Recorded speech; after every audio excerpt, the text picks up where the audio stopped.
और जब ये हो रहा है तब आप अपने घर में मत बैठिए, सभा में मत आइए, लेकिन कम से कम सभा का खोज खबर तो लेते रहिए।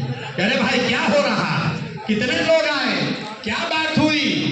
वोट तो कट रहा है, हमको लोग कहता है वोट कटवा पार्टी। हम बिल्कुल जमशेद वोट कटवा पार्टी है।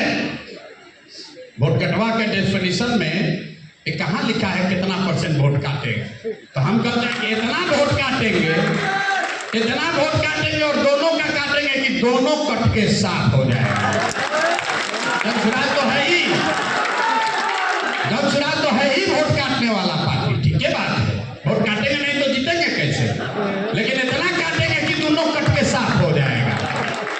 और हमने एक जगह कहा, इमारत सरिया से निकल रहे थे, किसी ने सवाल पूछा कि जीतने के लिए, सत्ता में आने के लिए मुसलमानों की कितनी जरूरत है। तो हमने कहा कि भाई सत्ता में आने के लिए मुसलमानों की कोई जरूरत नहीं है, मुसलमानों की जरूरत इस बात के लिए है कि व्यवस्था को परिवर्तित किया जाए। तो दूसरा वाला लाइन काटा दिया, दूसरा वाला लाइन हटा दिया। अब पहला वाला लाइन सुन सुन के मुसलमान एकदम जोश में आ रहा है, अरे ये तो हमको कह रहे हैं कि हमारा जरूरत ही नहीं है। अरे भाई यही आपको बताने के लिए बुलाए, वोट जिसको देना है दीजिए, सच्चाई को देखो तो सही। आपको जो इज्जत दे रहा है, हम कह रहे हैं कि सत्ता के लिए मुसलमान नहीं चाहिए, व्यवस्था परिवर्तन के लिए मुसलमान चाहिए। हम कह रहे हैं कि नहीं, हमको सरकार में आने के लिए मुसलमान नहीं चाहिए, बिहार को सुधारने के लिए, देश को सुधारने के लिए मुसलमानों का साथ चाहिए। तो आप तय कर लीजिए कि आप सत्ता में जाने का माध्यम बनना चाहते हैं कि बिहार को, देश को सुधारने का माध्यम बनना चाहते हैं। आप तय कर लो भाई। और ये कोई पहली और अंतिम घटना नहीं है, चुनाव तक ऐसे रोज कहानी आएगा।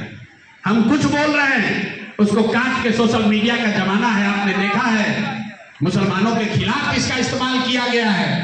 आपके बच्चों ने कुछ कहा, एक लाइन आगे से काट दिया, उस पर भारत देशद्रोह का कानून लगा दिया। आप तो इसके खुद भुक्तभोगी है, तो कम से कम उसको देख लीजिए, सुन लीजिए, उसके बाद भी ठीक ना लगे कोई बात नहीं, लेकिन उसको देखिए, जांचिए, परखिए।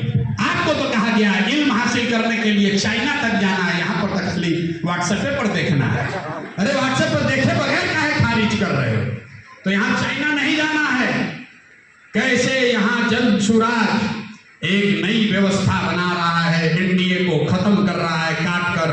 ये अगर देखना समझना है तो चाइना नहीं जाना है। आपके इलाके में जहां पर जन सुराज की सभा हो रही है, मैं आपको दावा कर रहा हूं, आप आइए, सुनिए, और सुनने के बाद अगर आपका मन खुद न कहे कि हम जन सुराज में रहेंगे, तो आप बिल्कुल जाकर लालटेन को वोट दे देना, दे दीजिएगा जाकर, कोई दिक्कत नहीं है। अरे भाई लालटेन के नाम पर भी ताली बजा दीजिए, कोई दिक्कत नहीं है। जिस लालटेन में इतना दिन से आप लोग किरासन तेल बनकर जले हैं, अब उसके बुझने का समय है, बुझने का समय है। अब मुसलमानों के बच्चों के घर में रोशनी, आपके घर में रोशनी आने का समय है, लालटेन के बुझने का समय आ गया। उनका लालटेन बुझेगा और उससे बड़ी रोशनी आपके और आपके बच्चों के जीवन में आएगी। इसी शुभकामना से, इसी बात को कहकर अपनी बात मैं खत्म करूंगा। मैं माफी चाहता हूं, मैं थोड़ा देर से आया हूं। आप में से जो लोग व्यक्तिगत तौर पर नहीं मिल पाए हैं, वो यहाँ पर भी मिल सकते हैं, नहीं तो शेखपुरा में भी मिल लेंगे। अगर दोनों जगह मुलाकात नहीं है तो जब आपके इलाके में आएंगे तब मुलाकात हो जाएगी। एक दिन भी मैं छुट्टी नहीं लेता हूँ। आई मोदी वाला छुट्टी लेना नहीं है, सही में नहीं लेते हैं। आप लोग देख भी रहे हैं, हड्डी फेफड़े की टूट गई है, फिर भी रोज जाते हैं सभा करने। तो आप आइए, उन सभाओं में किनारे बैठकर देखिए, देखिए नजारा। जैसे आपको, कैसे हिंदुओं को आपसे काट कर भाजपा अपने साथ ले गई, आप उसका उल्टा होते हुए देखिए, कैसे हिंदुओं को हम काट कर आपसे धीरे धीरे जोड़ देंगे। लेकिन जब आपसे जोड़ेंगे, जब आपसे जोड़ेंगे तो आप बैठे हुए मत रह जाना मेरे भाई।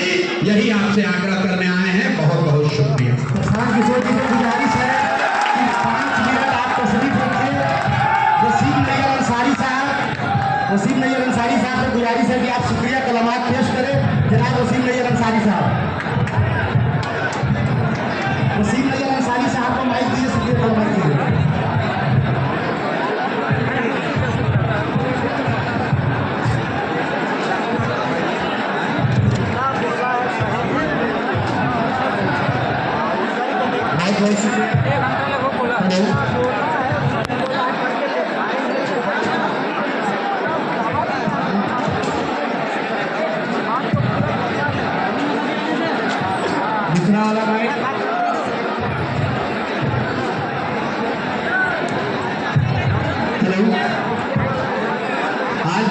ब्लॉक कॉन्फ्रेंस में आप सभी लोग तशरीफ लाए।